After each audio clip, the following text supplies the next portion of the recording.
Look at that. Brandon Crest stopped in the middle of the hallway, crossed his arms, and tilted his head like he was studying something mildly amusing at a zoo. Dorothy Harmon was on her knees, wringing out a mop head over a bucket the way she had done 5 evenings a week for the past 18 months. Brandon reached over to the bulletin board beside him, unpinned the entire stack of tournament flyers, 40, maybe 50 pages, and let them fall. Straight down onto the wet floor she had just finished cleaning. There you go. Give the old black woman something to do. He grinned at the students behind him. Lord knows that mop isn't going to push itself. Laughter broke out. He wasn't done. He stepped closer, close enough that his shadow fell over her, and crouched down to her eye level. You know what I love about you. You never complain. You just kneel. He let the word hang in the air. It's like God made you for this exact position. More laughter, louder this time.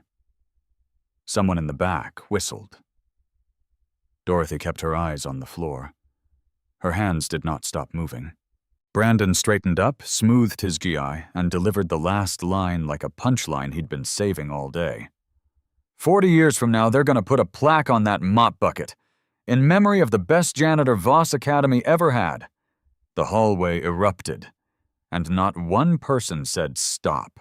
What none of them knew what Brandon Crest would spend the rest of his life trying to forget was that the man flying in from Tokyo that Saturday had been waiting 46 years to bow to her. Stay with me.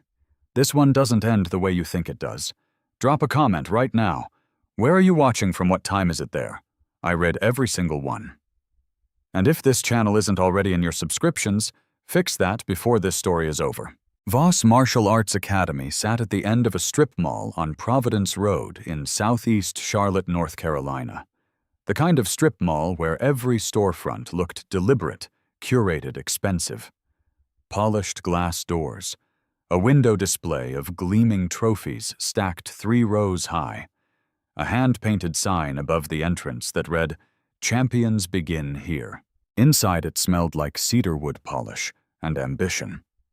The main training hall stretched 60 feet from wall to wall, hardwood floors, lacquered to a mirror, shined championship banners hanging from the rafters like flags at a consulate. Monthly tuition started at $450. Parents arrived in Range Rovers and Cadillac Escalades, waiting on cushioned benches along the perimeter wall while their children learned to fight. Every evening after the last student bowed out and the last parent drove away, one woman stayed behind. Dorothy Harmon. She was 68 years old, 5 feet 3 inches tall. Her frame was small, the kind of small that made strangers assume fragility, but her shoulders carried themselves straight in a way that had nothing to do with posture and everything to do with history. She wore her silver-streaked locks pinned back beneath a hairnet on working nights. Her hands were rough, the knuckles slightly enlarged, the kind of hands that had spent decades in motion. She arrived every weekday evening at 5 o'clock, pushing a cart that squeaked on its left rear wheel no matter how many times maintenance was promised. She mopped, she wiped, she emptied, she restocked. She locked the front doors at midnight and walked to her car alone. Her pay was $13.20 an hour. No health insurance, no sick days, no retirement contribution. Half of every paycheck went to Renee. Her daughter was 44 years old and had been living with multiple sclerosis for 6 years.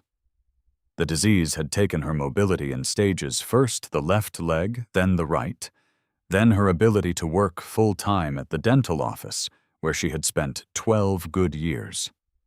Renee raised 2 children, Marcus Jr., 15, and Imani, 11, mostly from a wheelchair now, with Dorothy filling every gap that insurance and government assistance left open. Grocery runs, school pickups, electric bills in February when the heating costs doubled and the choice between warmth and medication became concrete. Dorothy never talked about it at work. Nobody at Voss Academy had ever thought to ask. Her apartment was 12 minutes away by bus, a one-bedroom on Albemarle Road, with a kitchen that faced a brick wall and a living room that received exactly 40 minutes of direct sunlight on clear afternoons. She kept it clean in the way that people keep things clean when cleanliness is the one form of order they can still control. A small table, 2 chairs, a second-hand couch covered in a quilt her mother had made in 1963. On the wall above the television hung a single photograph in a plain black frame. A young woman in a white GI standing at the center of a tournament podium, a gold trophy held above her head with both hands.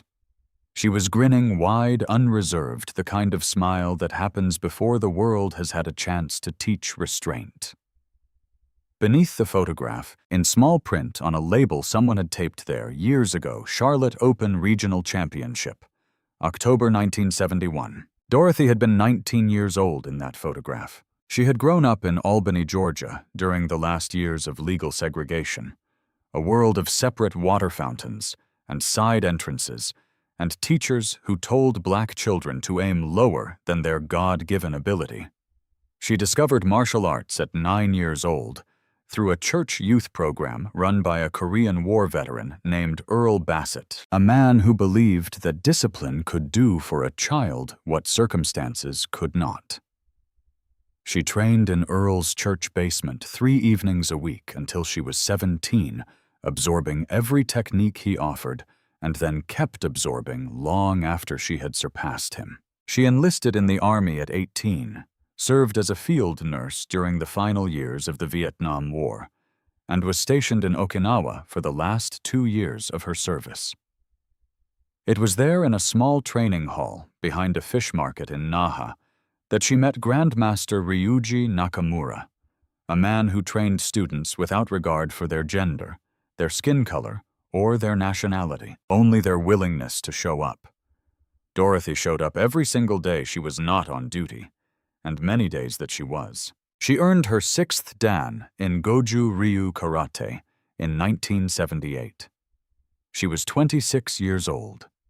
She was the first black woman in the United States to hold that rank. Between 1971 and 1979, she won 7 regional titles under the name the local sports press gave her after her 3rd consecutive victory, the Iron Orchid.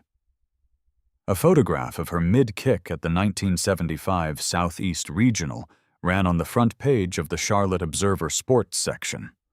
Her mother cut it out and kept it in her Bible until the day she died. Then came 1979, the national championships in Indianapolis. Dorothy entered ranked 1st in her division. She won every match. The judges deliberated for 40 minutes, an unusually long time, and returned a decision citing a minor procedural irregularity in her registration documents. The title went to the 2nd-place finisher. Nobody in the building believed the ruling. Several competitors walked out in protest. A young Japanese competitor named Kenji Mori, 19 years old in his first national tournament, stood in the corridor outside and watched Dorothy receive the decision in complete silence. He never forgot her face in that moment. Dorothy returned home, folded her certificates into a shoebox, slid it under the bed, and never entered another competition. But she never stopped training. Every morning before 5 o'clock in the living room of whatever apartment she called home, Dorothy Harmon moved through kata in the dark. Alone. Precise. Devastating. She simply never told anyone. And so when she arrived at Voss Academy each evening, cart-squeaking polo shirt tucked, nobody wondered. To the students of Charlotte's most prestigious martial arts academy, Dorothy Harmon was the woman who mopped their floors. Until the night Brandon Crest decided she was something less even than that. Brandon Crest was 24 years old, 6 feet 1 inch tall, and 205 pounds of carefully maintained muscle. He held a 2nd-degree black belt, earned over 5 years of consistent training, competed in regional tournaments often enough to have won 3 of them, and arrived at every session 15 minutes early and left 30 minutes late. His GI was always freshly pressed. His belt was always tied correctly on the first attempt. From the outside, he looked like exactly what Voss Academy advertised in its brochure. His father, Richard Crest, owned Crest Property Group, a real estate development company, with active projects across 7 states. Richard had donated $60,000 to Voss Academy over 4 years, new flooring in the main training hall, a complete overhaul of the locker rooms, a renovated lobby, with his name on a brass plate beside the front entrance. He attended every parent showcase and sat in the front row. He applauded his son loudly and said very little on the drive home. What Richard said at the dinner table was different. "You're not the best, Brandon. You have every advantage, and you're still not the best." He had delivered some version of that sentence since Brandon was 11 years old. It had done its work. Brandon carried it the way some people carry a splinter, not always aware of it, but feeling it every time he moved in a specific direction. He trained to quiet it. He competed to silence it. And when neither approach delivered lasting relief, he looked for a target smaller than himself, someone he could stand above without having to earn the elevation. He found Dorothy Harmon on a Tuesday in October. She had been working at Voss Academy for 18 months before Brandon truly noticed her. She was part of the building like the trophy case or the fire extinguisher mounted beside the back door. Present and entirely unconsidered.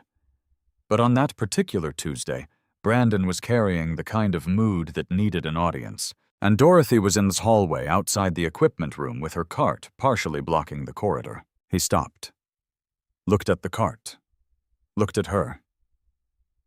"Hey, you mind?" Dorothy glanced up, then quietly moved the cart 2 feet to the right without a word.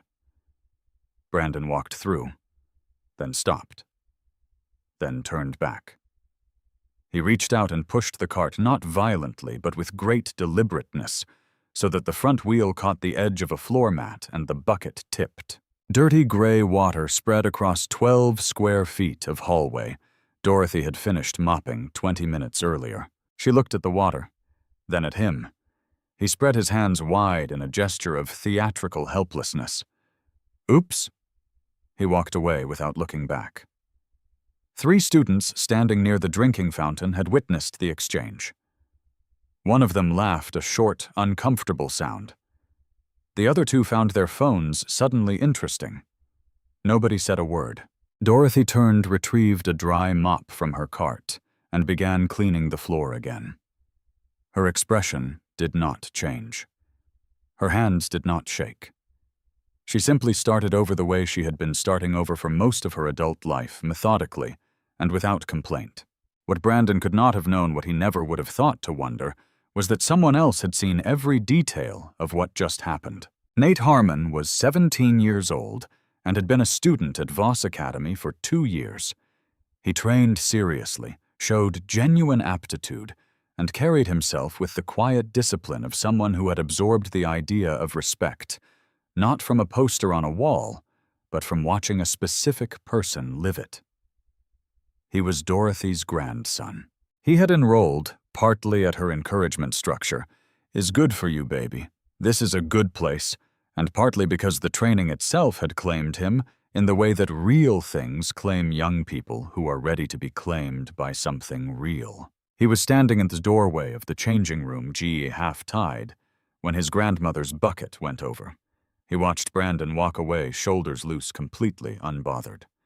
He watched his grandmother get on her knees and start cleaning the mess up again. His hands curled into fists at his sides. He was 17 and understood enough to know that stepping forward would make things harder for her, not for him. He understood that Brandon Crest's father had paid for the floor she was now remopping. He understood that the academy needed that money, and that the adults in this building had arranged themselves around that fact in ways that left no room for his grandmother's dignity.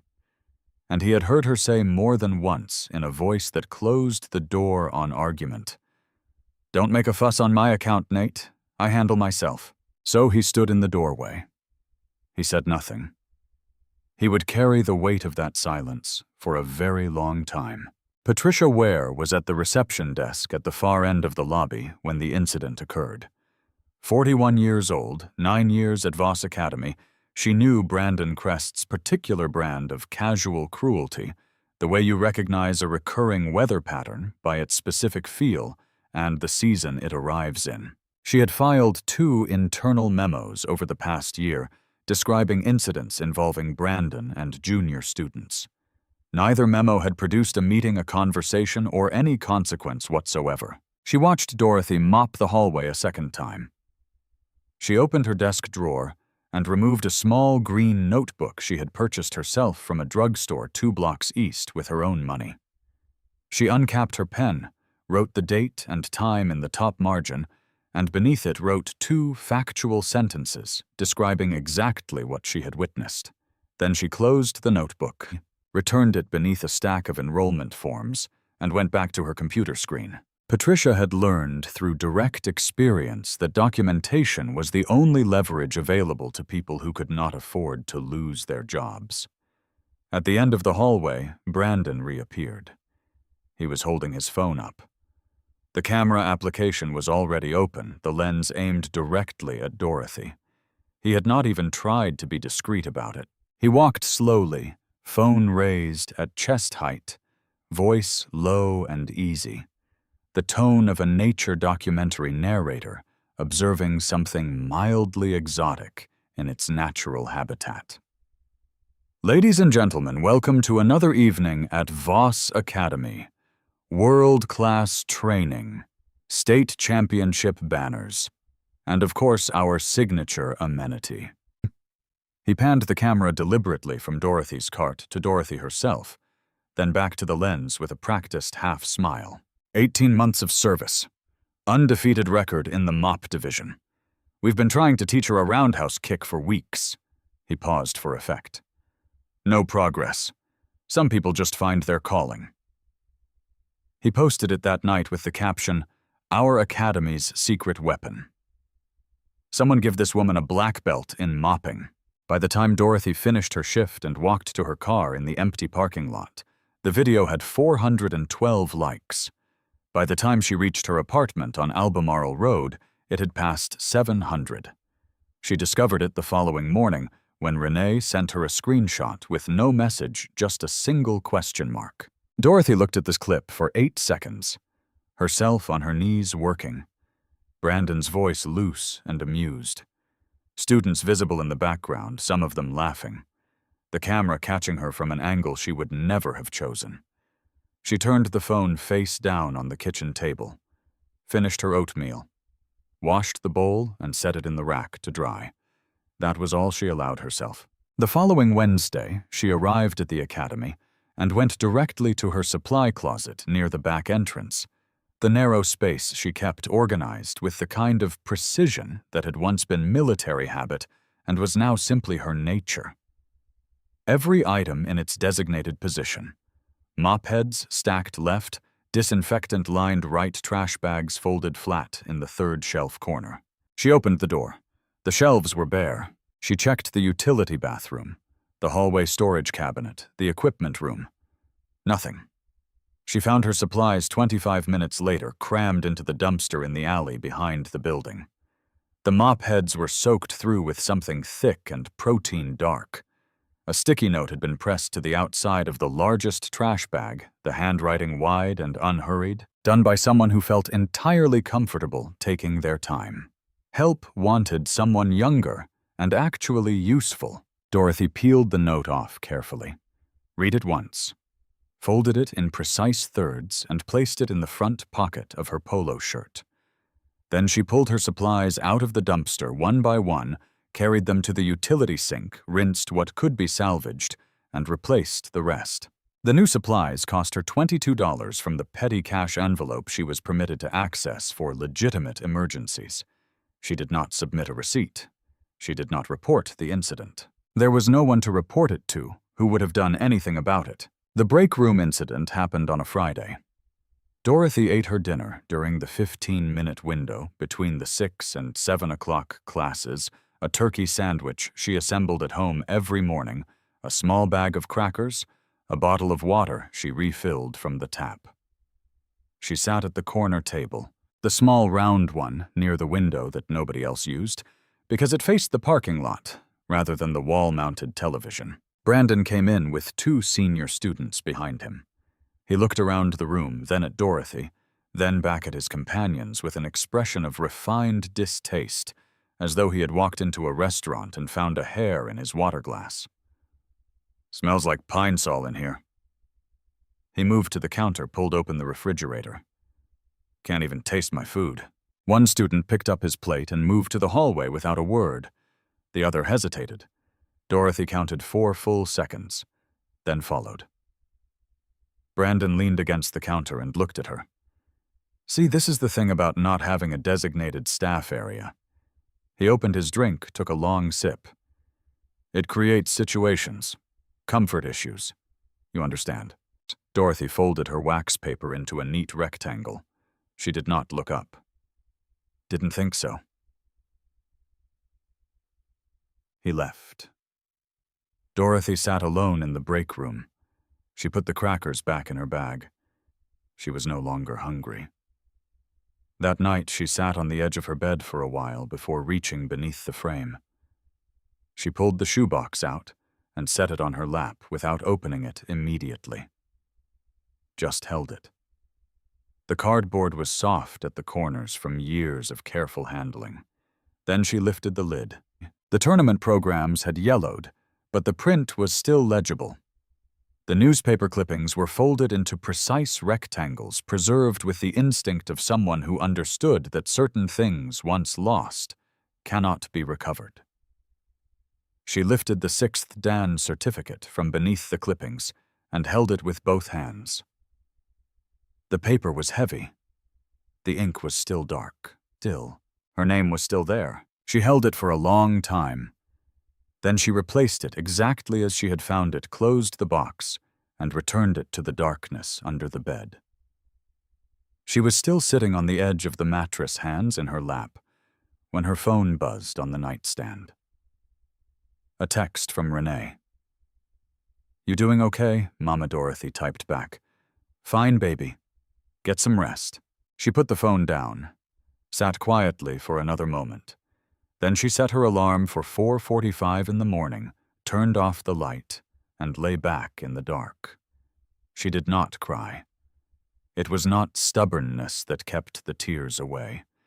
It was something older than that, the particular composure of a person who has been forced to learn that falling apart is a luxury the world does not extend equally. What Dorothy did not know was that she was no longer invisible. Maya Torres was 22 years old and had joined Voss Academy 6 weeks earlier following a platform incident on the Charlotte light rail that had left her shaking for 3 days and convinced that the ability to protect herself was no longer optional, but necessary.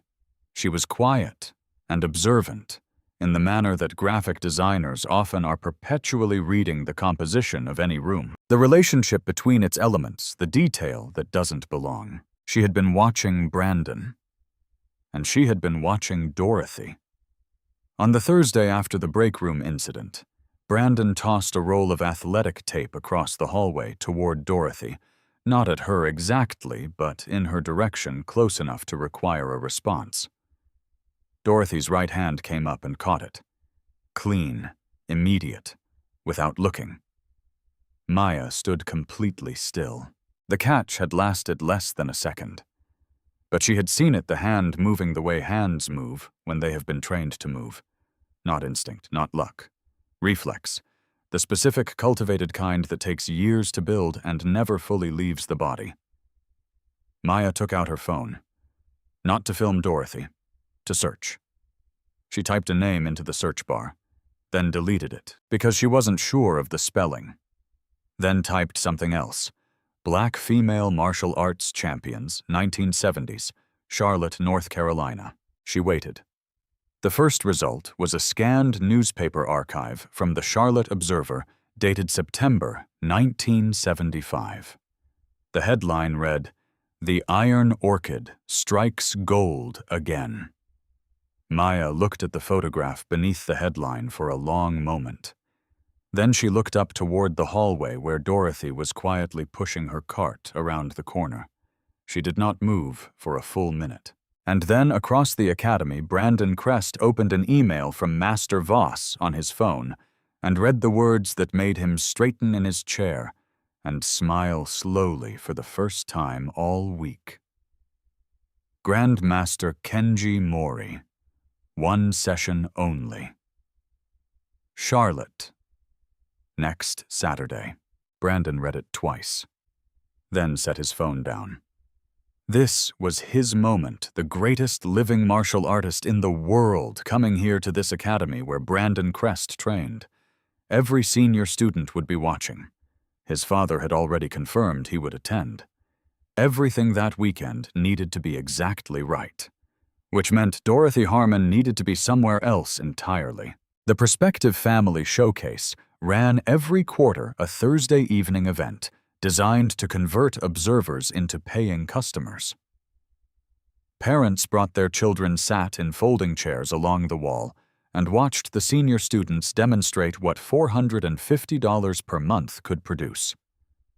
It was carefully staged, precise, choreographed without appearing choreographed. Brandon ran the sparring demonstration at the center of the hall. He was good at it. He moved with the practiced ease of someone who understood that an audience elevates the value of what you're doing simply by watching it. He called corrections to junior students' adjusted stances, reset, guard positions, all of it smooth, all of it visible, all of it designed to be seen. Parents leaned forward in their folding chairs. Several had their phones raised. Dorothy was in the hallway behind the observation glass working her way along the corridor with her mop. She had done this particular section of floor on every Thursday evening for 18 months and did not need to think about it. Brandon spotted her through the glass. He paused the drill, called a water break, and then walked to the hallway door and pushed it open with the particular unhurried ease of someone who has never once considered that anything in any room might push back at him. "Hey."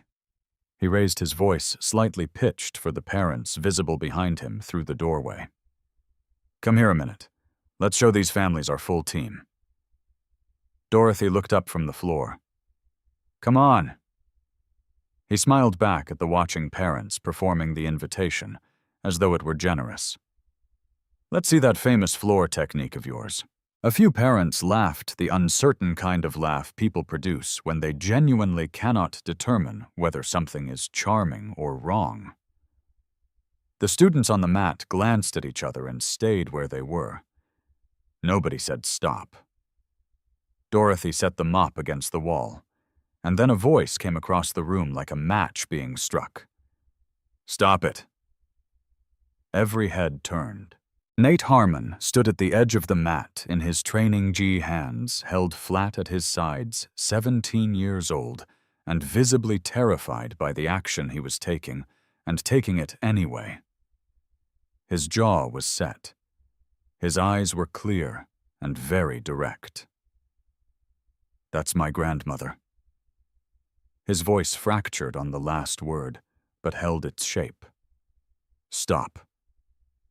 The room went completely silent. Brandon looked at him with the expression of a man encountering an unexpected variable in a situation he thought he had fully mapped. "Your grandmother is the janitor." He glanced at the parents along the wall, at the students on the mat, working the room with the instinct of someone who has never learned that an audience can stop being yours. "That's wow, man." "Well," a few people laughed. Most did not. Dorothy crossed the floor in 6 quiet steps and placed her hand on Nate's shoulder, one hand resting there with the specific weight of a complete sentence delivered through a single sustained point of contact. "Go back to class, baby." "Grandma?" "I'm fine." She held his eyes steadily and waited until she felt his breathing slow. "Go." He went. Slowly, with his shoulders back and his head level, which was more composure than most of the adults in that room were currently managing. Dorothy returned to the hallway, picked up her mop, and continued working. The showcase resumed behind the glass. Nobody mentioned what had happened, but something had rearranged itself permanently in Nate Harmon's chest, and it would not rearrange back. That night, Dorothy sat at her kitchen table and typed a resignation letter on her phone. 2 sentences. Polite, clean, entirely without bitterness or performance. She read it twice and changed 1 word. Then she opened her contacts and scrolled to a name she had not called in 3 years. Gladys Morey answered on the 2nd ring. They talked around the edges of the real subject for several minutes, the way old friends navigate toward difficult things carefully in widening circles. Then Dorothy told her plainly and without embellishment what had been happening over the past weeks. The video, the supplies in the dumpster behind the building, the break room, the showcase this evening, and Nate's voice, and her hand on his shoulder, and the silence that followed. Gladys listened without interrupting. When Dorothy finished, the pause before Gladys spoke was long enough to have its own particular weight. Dorothy. Her voice was careful. Kenji is going to be in Charlotte next Saturday. He asks about you every single time we travel to the States. Without fail. For years now. Dorothy did not respond immediately. He carries a photograph. Another brief pause. From the 1971 Charlotte Open. It has been in his travel bag for 50 years, Dorothy. 50 years. Dorothy closed her eyes. Her hand holding the phone was completely steady. I already know about the seminar, she said finally. I saw the flyer on the board at work. Then you know he'll be there. Dorothy did not answer that.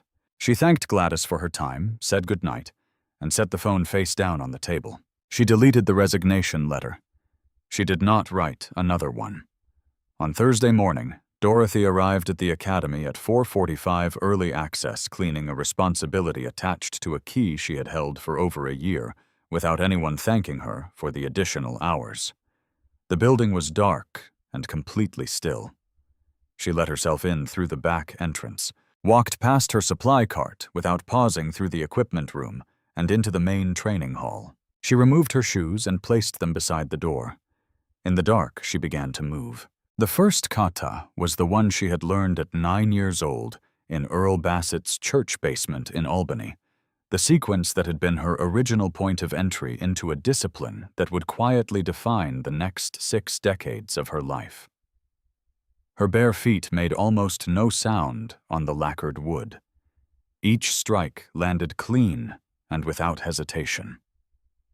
In the dark, alone, with no audience and nothing at stake, Dorothy Harmon moved the way water moves through a channel it has carved over a long time without effort and without uncertainty. Master Elias Voss arrived at 4:52 for his own early session, as he did on Thursdays, without exception, and pushed open the training hall door. He stopped. The hall was dark, but he could hear it, the controlled exhale, the specific displacement of air, the particular quality of silence produced by someone who has trained long enough that their body no longer makes incidental noise while doing the things it was built to do. He did not reach for the light switch. He stood in the doorway for 11 full minutes and watched the silhouette of Dorothy Harmon move through kata she had first learned 59 years ago, before this academy existed, before Kenji Mori had ever held a white belt, before any of the people in this building had been born. When she finished, the room settled into complete stillness. She collected her shoes, walked to the door, and passed him without stopping. He stood alone in this dark hall for a long time, after her footsteps faded. Saturday arrived, the way important days always arrive, quietly, without announcement, indistinguishable from any other morning, until it wasn't. By noon, the Voss Academy parking lot was full. Cars extended down Providence Road in both directions for 2 full blocks. Students arrived in pressed GIs with their belts tied with particular care, the kind of care reserved for occasions when the person you are trying to impress is not your usual instructor. Parents who had never attended a regular weekday session materialized with cameras and good posture. Master Voss had arranged folding chairs along both walls of the main training hall, positioned a low platform at the north end, and mounted a banner across the entrance that read, "A Living Legend, Grandmaster Kenji Mori, 8th Dan. One session only." The air inside carried the specific charge of something genuinely significant, not manufactured excitement, but the real thing, the kind that moves through a room without requiring anyone to announce it. Brandon Crest arrived at 11:30, 90 minutes early. His GI was immaculate, pressed flat along every seam. His belt had been ironed along its length and tied with the precision of someone who understood that the distance between first and second impression is often a single visible detail. He positioned himself near the front of the training mat, visible from the platform, visible from the entrance door, and warmed up with the deliberate unhurriedness of a man who knows that being seen preparing is its own category of performance. He greeted Master Voss with pronounced warmth. He held extended conversations with 2 senior instructors. He made certain to be in motion each time the front entrance opened, so that the first thing anyone saw when they walked in was Brandon Crest working. Richard Crest arrived at 12:15 and settled into the VIP row, 3 chairs positioned slightly forward of the general seating along the east wall. Nobody had requested this arrangement. It had appeared as certain arrangements appear when sufficient financial history creates its own gravity. Richard sat crossed one leg over the other and studied his son on the mat with the expression of a man who is perpetually in the process of deciding whether he is satisfied. Patricia Ware was behind the reception desk at 5 minutes past 5 when the back door opened and Dorothy Harmon pushed through it, cart squeaking on its left rear wheel, polo shirt tucked exactly as she had arrived on every working evening for the past 18 months. Patricia rose from her chair immediately. "Mrs. Harmon," she paused, choosing words carefully. "We have a special event today, a major event." Master Voss asked that non-essential personnel, "I'm just here to do my shift, Patricia." Dorothy moved through the lobby toward the supply corridor. Patricia stood behind her desk and watched her go, then slowly sat back down and pressed her fingers flat against the desktop. Brandon was crossing the lobby toward the water station when he saw her. He stopped, looked at her cart, looked at the corridor beyond it, looked through the training hall glass at the students warming up at his father in the VIP chairs, at the banner above the entrance. He stood there for 3 full seconds, doing the arithmetic. Then he walked toward Dorothy with the composed, purposeful stride of someone who has made a decision and is not anticipating complications. "Hey." He moved into her path, positioned between her and the hallway. His voice was measured, almost reasonable. "Not tonight. You need to go home." Dorothy continued forward, angling to move around him. He stepped with her. "I'm serious." His voice dropped slightly. "Grandmaster Mori arrives in 90 minutes. We have press here, we have families, we have—" He stopped himself and recalibrated toward something closer to patience. "This isn't the right night. Go home, come back Monday. Your schedule can shift." "My schedule hasn't changed." Dorothy's voice was even and entirely without heat. "I'm here to work. Your schedule changed as of right now." The lobby had gone quiet in the way spaces go quiet when people stop pretending they aren't listening. 12 people in the lobby and adjacent hallway had ceased all movement. The conversation was contained, but the stillness radiating outward from it was not. Dorothy looked at him for a moment, then turned her cart toward the supply corridor entrance. Brandon followed. Brandon. The corridor was narrower than the lobby, a working passage, not a public space, But 8 students were visible at the far end near the equipment room and the lobby. Glass made Patricia Ware a visible witness from her desk. He came around Dorothy and positioned himself in front of her again. This time he reached forward and took hold of the cart's handlebar with both hands. Not violently, deliberately. He began walking the cart toward the emergency exit at the corridor's far end. "I said go home, old woman." Clear enough now. Deliberate enough for the corridor to carry every word to every person in it.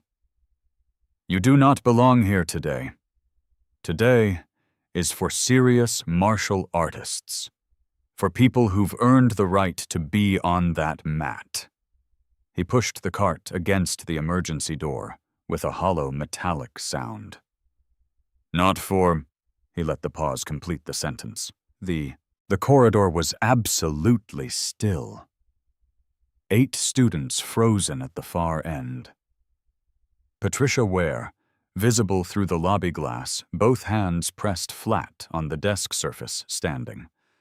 Master Voss somewhere beyond the training hall door, out of sight, but close.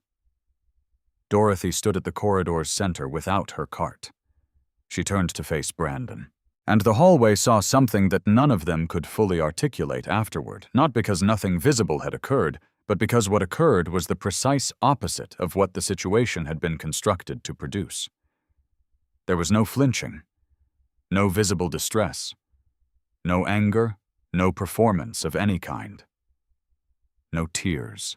Nothing that would have confirmed for Brandon that the architecture of this moment had worked the way he intended it to. There was only Dorothy Harmon, 68 years old, gray polo work pants, silver locks pinned back, standing in a corridor looking at Brandon Crest, with eyes so completely still and so thoroughly without fear that several people watching from the far end felt something shift in their chests in a way they could not immediately name or explain. She did not speak. Brandon opened his mouth. The training hall door opened behind him. Grandmaster Kenji Mori was 72 years old and carried his age the way certain people carry theirs, not diminished by it, but concentrated. He was 5'6", slight-framed, with white hair cropped close, and hands disproportionately large for the rest of him, the hands of a man who had spent 60 years asking them to perform difficult work without complaint. He wore a plain gray training jacket over dark pants. No insignia, no ornamentation of any kind. The clothing of someone who had long ago arrived at the place where credentials no longer required display. He had been inside the training hall for 40 minutes when he heard the particular quality of silence that settles after a confrontation. Not peaceful silence, not the silence of a room at rest, but the compressed, held-breath silence of people who have witnessed something and are waiting to find out what it means. He came through the training hall door. He stepped into the corridor. He stopped. Later, every person present would struggle to describe precisely what happened to his face in that first moment. Surprise was the word most of them reached for, and most of them immediately felt it was wrong. Recognition was closer, but recognition understood as a physical event, the way a tuning fork responds to the specific frequency it was made to receive. Something in him simply aligned, snapped into correspondence with something it had been oriented toward for a very long time. His eyes moved across the scene, the cart shoved against the emergency exit, the students motionless along the wall. Brandon Crest, standing at the corridor's center with his mouth still open, and then settled and stilled and stayed. On Dorothy Harmon, standing 6 feet away in her gray polo shirt and her work pants, 68 years old, silver locks pinned back, looking up at Kenji Mori across 20 feet of hallway with an expression that was not surprise and was not relief and was not the performance of either. He walked. He did not look at Brandon, did not acknowledge the students or Patricia Ware, visible through the lobby glass, or Master Voss, who had appeared in the training hall doorway behind him. He walked in a straight line through the corridor, the way a compass needle moves, not choosing a direction, but responding to one pulled by something he had been oriented toward for 50 years. He stopped in front of Dorothy Harmon. And then, Grandmaster Kenji Mori, 8-time national champion, 8-time world representative, the most decorated martial artist in Japanese history, a man before whom heads of state had bowed, bent at the waist, and bowed. Not a nod, not the brief forward tilt that passes for respect in gyms and studios across the country. This was a full, deliberate, unhurried bow spine parallel to the floor, hands flat at his thighs, held for a count that no one in the hallway dared interrupt with sound or movement. The precise bow of the martial arts tradition. The specific one. The kind reserved for a master whose rank surpasses your own. He held it for 5 full seconds. Then he straightened and looked at her, and spoke. Sensei Harmon. 2 words. Quiet and exact, each syllable placed with the care of someone who has been waiting a long time to say them correctly in the right room. It has been too long. The hallway did not breathe.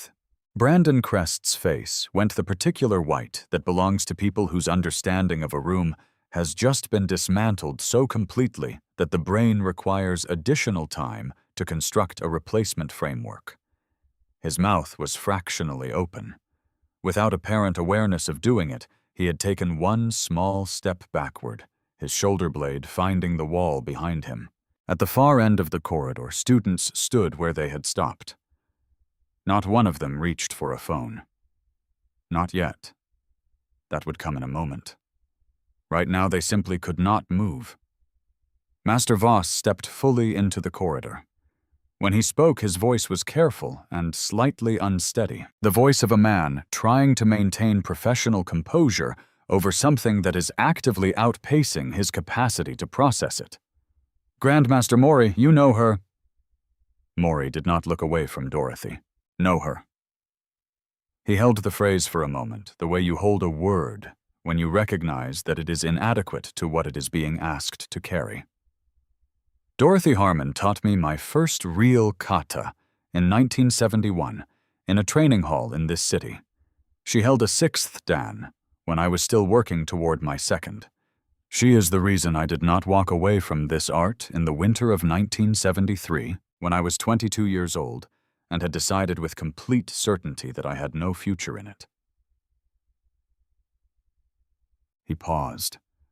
The corridor held the silence carefully like a room holding water. I have trained under 4 grandmasters in 2 countries.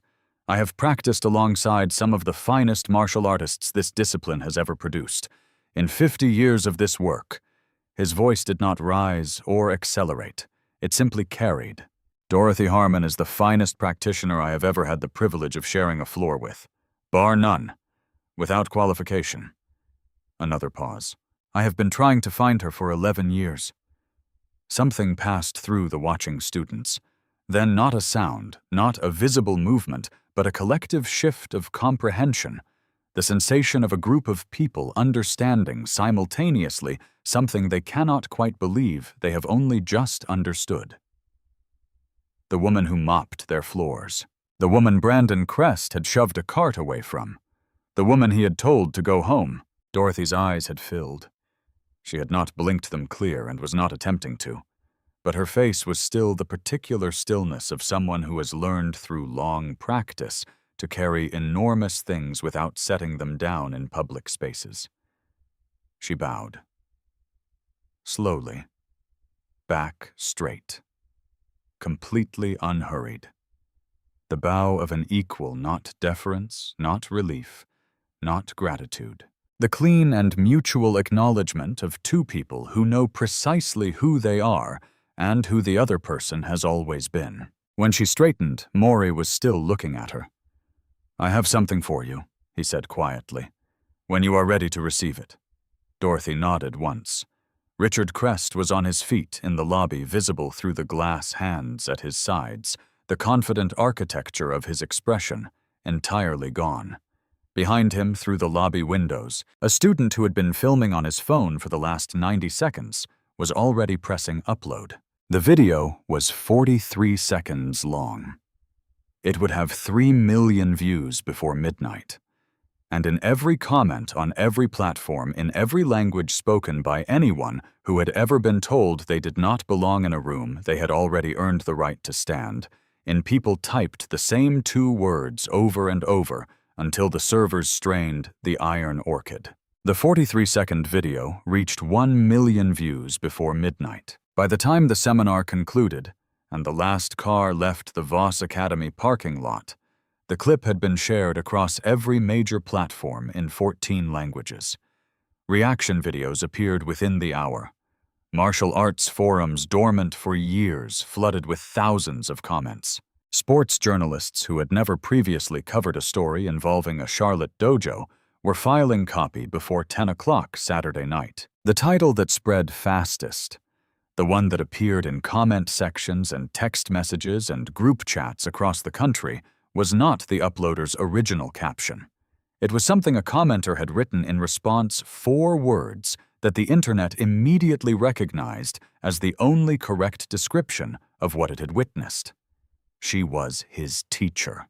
By morning, the story had been picked up by 3 national sports networks, 2 civil rights journalism outlets, and a podcast that documented overlooked chapters of American athletic history.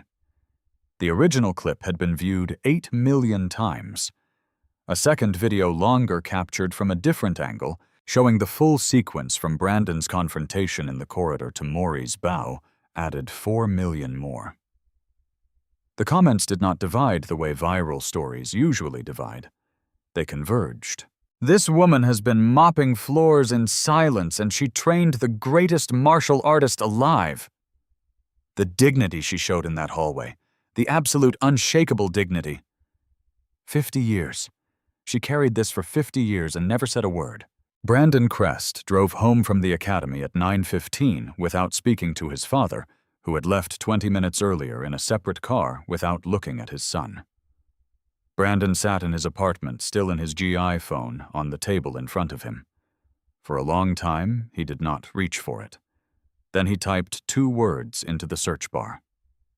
Dorothy Harmon.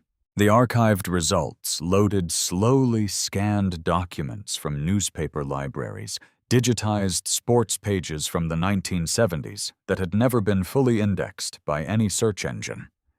He found the Charlotte Observer photograph first. Dorothy mid-kick the image that had run on the front page of the sports section in the summer of 1975. The iron orchid strikes gold again. He found the regional championship records, tournament programs, a short feature from a black community newspaper in 1977 describing her as the most dominant competitor in women's martial arts in the entire Southeast and among the most technically gifted practitioners in the country, regardless of gender or division. He found the 1979 article last. Championship controversy title. Stripped from Dorothy Harmon in disputed decision. He read it once, read it again, set the phone face down on the table, and looked at the ceiling of his apartment for a very long time. The emergency board meeting was called for Monday morning at 9 o'clock. Master Voss sent the notification at 11:15 Saturday night. The Voss Academy board had 5 members: Master Voss, 3 senior instructors, and Richard Crest, who held a non-voting advisory seat attached to his family's financial relationship with the institution. Richard arrived Monday in a suit that communicated precisely how seriously he intended to be taken. His personal attorney, a man named Douglas Fitch, sat beside him with a leather portfolio open on the table. Master Voss stood at the head of the table and did not sit down for the duration of the meeting. "What happened in this building on Saturday," he said before Richard could find his opening, "was not a surprise to this academy's management. It should have been. That it was not is a failure of leadership, and I include myself in that failure without reservation. Richard leaned forward. Elias, with respect, what we have here is a significant liability situation. The woman was employed as a janitor. The viral nature of this event creates exposure for the academy that needs to be managed carefully and quickly. I've had my attorney draft. Your son told a 68-year-old woman she didn't belong in a building where she has worked for 18 months. Master Voss's voice did not rise. It didn't need to. He said it in front of the most respected martial artist in the world, who then informed 30 witnesses that she was his superior in this discipline. I am not interested in managing that, Richard. I am interested in correcting it. The room held its silence. Dorothy was asked to arrive at 10 o'clock. She came in her work clothes, gray polo, dark slacks, the same shoes she wore every working evening. She did not bring anything with her. She sat at the conference table with her hands folded and looked at each person present without apparent discomfort or performance of any kind. Master Voss apologized on behalf of the academy. He was specific. He did not use the word unfortunately. He did not use the phrase to the extent that. He said, "We failed you, it was wrong, and it happened here while I was responsible for what happens here." Dorothy listened. She nodded once when he finished. Richard Crest cleared his throat. Douglas Fitch removed a document from the portfolio and positioned it on the table. Richard's voice was measured, carefully calibrated toward the register of reasonableness. "Mrs. Harmon, my family wants to make this right. We've prepared a settlement, a generous figure, in exchange for a mutual non-disclosure agreement. You would be free to leave this situation behind entirely and move forward without further disruption. I believe that's the cleanest possible outcome for everyone at this table." Dorothy looked at the document. She did not pick it up. No, the word was quiet and entirely without anger. It landed in the center of the room with the specific weight of something decided long before this meeting had been convened. Richard's expression adjusted with visible effort. "Mrs. Harmon, I'd strongly encourage you to consider, I've considered." She looked at him directly, without heat and without wavering. "I don't want your settlement, Mr. Crest. I want something else entirely." She placed both hands flat on the table. She looked around the room at each face in turn, ending with Richard Crest's, which had gone very still. "Would you like to hear what it is?" Nobody spoke, nobody moved. The room was completely, absolutely hers. Dorothy did not consult notes. She did not raise her voice or pause to gather herself. She spoke in the same even register she used for everything, the voice of someone who stopped performing composure decades ago because composure had simply become the architecture of how she moved through the world. She had 4 conditions. First, she said, a full public statement from this academy acknowledging what occurred. Not a general expression of regret. Not a values statement about inclusion. Specific what was done, who did it, and that it was wrong. In writing on every platform where this academy maintains a presence within 72 hours. Richard's attorney made a note in his portfolio. Second, Brandon is permanently removed from this academy. Richard's jaw tightened. That is my son. Your son filmed me without consent and posted it publicly to mock me. Her voice did not change pitch or pace. He destroyed my supplies and left a note on the bag. He pushed my work cart into a wall and told me I didn't belong here. He did every one of these things because he believed there would be no consequence. She paused. I want there to be a consequence. No one in the room offered an objection. Douglas Fitch continued writing. Third, the Crest family establishes a scholarship for young black women pursuing martial arts training, $50,000 annually for 5 consecutive years, administered by an independent organization. Not this academy, not your family's foundation. Independent. Richard was watching her with the expression of a man who had arrived at this meeting intending to conclude it efficiently, and is now understanding with increasing clarity that he does not control how or when it ends. And fourth, her voice remained level. The weight it carried was not in its volume. The 1979 National Championship record is formally corrected. My name is entered as the rightful winner of the division I competed in and won. The ruling that removed my title is publicly acknowledged as erroneous by the governing body that issued it. The conference room absorbed this for a full, uninterrupted moment. Richard leaned back slowly. Mrs. Harmon, that championship was 46 years ago. The organization that governed it has restructured multiple times since. The individuals who rendered that decision are... I am aware of exactly how long ago it was. She looked at him without expression. I have been aware of it every day since. What she is asking for is not impossible.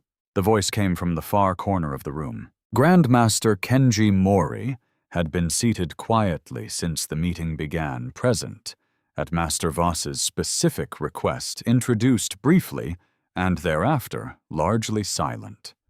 He held no formal role in what was being decided. He stood from his chair anyway, and crossed the room to the conference table. He set his travel bag on the surface and opened it. From inside, he removed a manila envelope worn at the corners, the original clasp replaced at some point with a small binder clip. He set it at the center of the table. I was 20 years old at the 1979 National Championships in Indianapolis, he said. I was competing in my first national tournament. I was present during the deliberation. I witnessed the ruling. I watched Dorothy Harmon receive a decision that every competitor in that arena understood to be incorrect, understood it, and said nothing, because the people saying something would have been the same people who could not afford to. He opened the envelope and removed a folded document. In 2003, while preparing testimony for an International Martial Arts Equity Commission, I wrote a formal witness statement documenting what I observed in Indianapolis that evening. It is notarized. I have carried it in this bag for 22 years. He placed it at the center of the table. I have been waiting for the appropriate moment to submit it formally. I am satisfied that this is that moment. The conference room went completely still. Douglas Fitch looked at the document, then at Richard Crest. Richard was not looking at the document. He was looking at his son. Brandon had been sitting in the far corner of the conference room since the meeting began. He had said nothing. He had barely moved. He sat with his hands resting on his knees and his eyes on the table surface in front of him, wearing the expression of a person who is in the process of understanding something about himself, something that once the understanding is complete, cannot be approached from the other side of it again.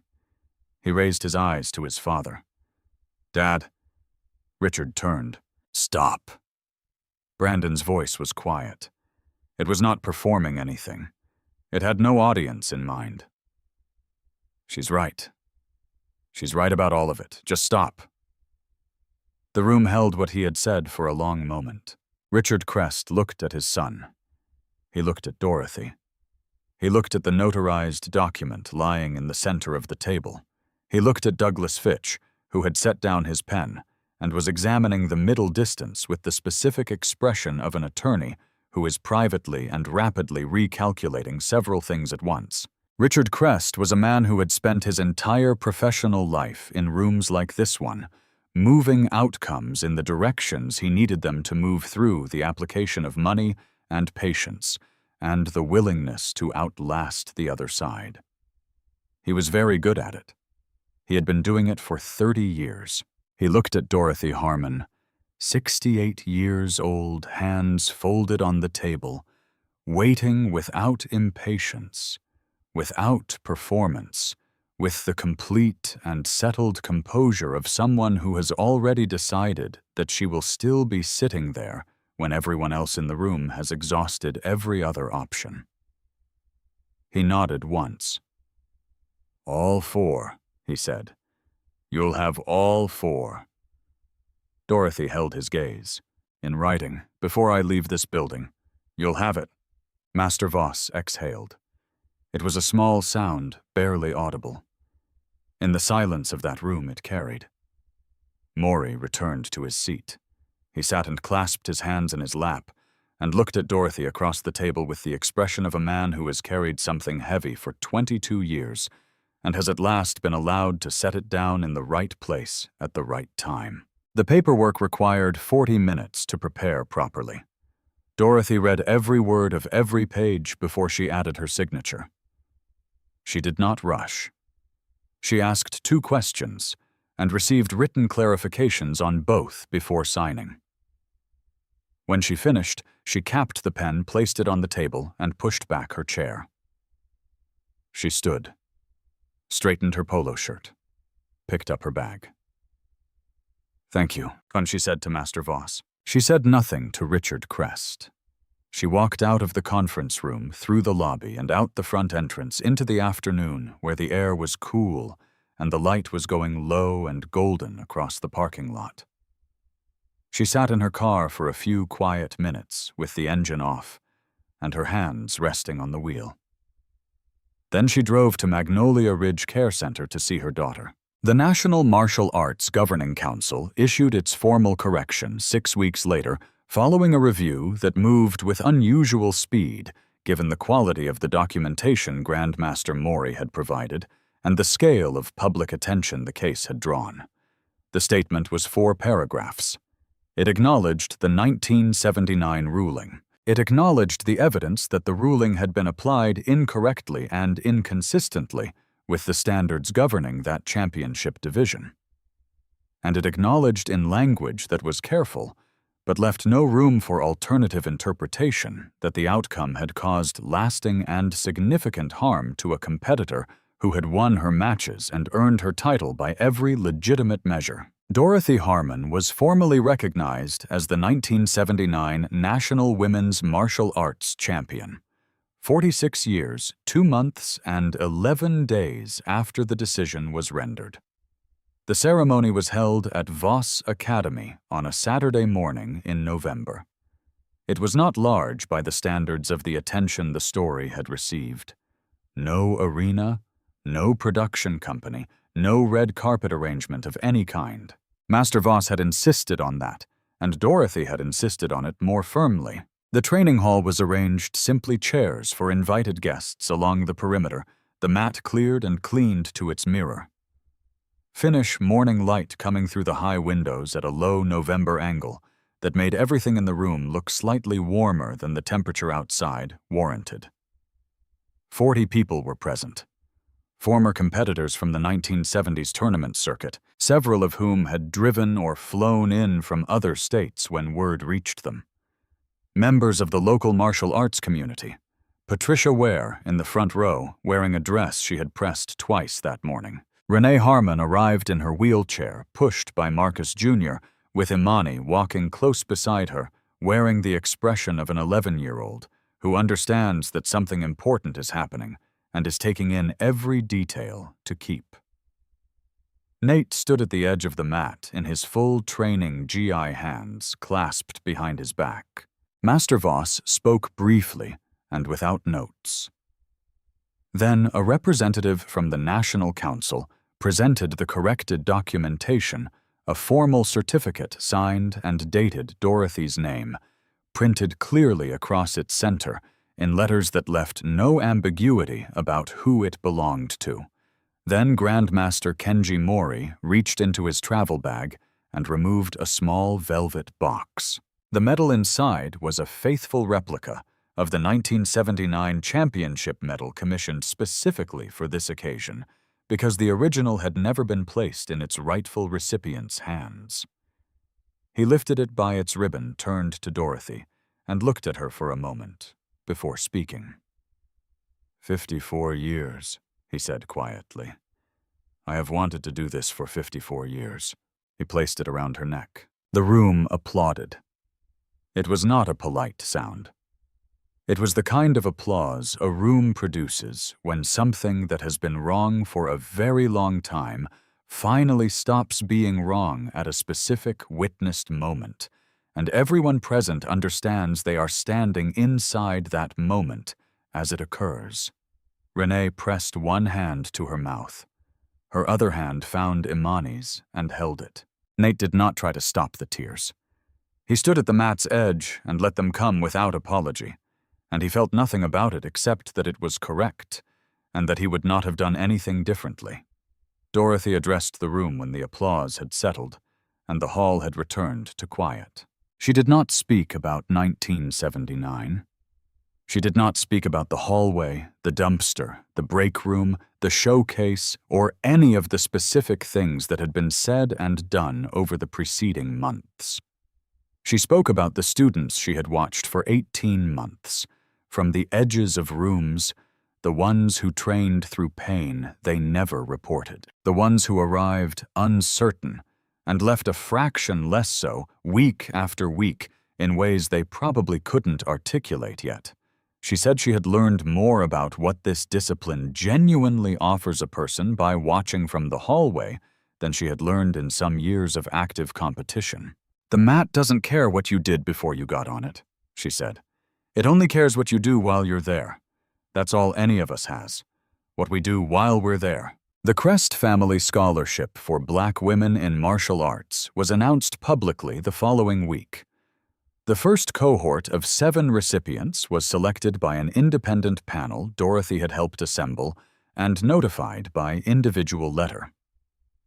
The youngest recipient was 17 years old and had never previously set foot inside a training facility of any kind. Brandon Crest did not attend the ceremony. In the weeks following the board meeting, he had withdrawn entirely from public life. No social media presence, no tournament appearances, no statement of any kind. He had enrolled in a counseling program in Concord and continued attending it past the point at which attendance was suggested.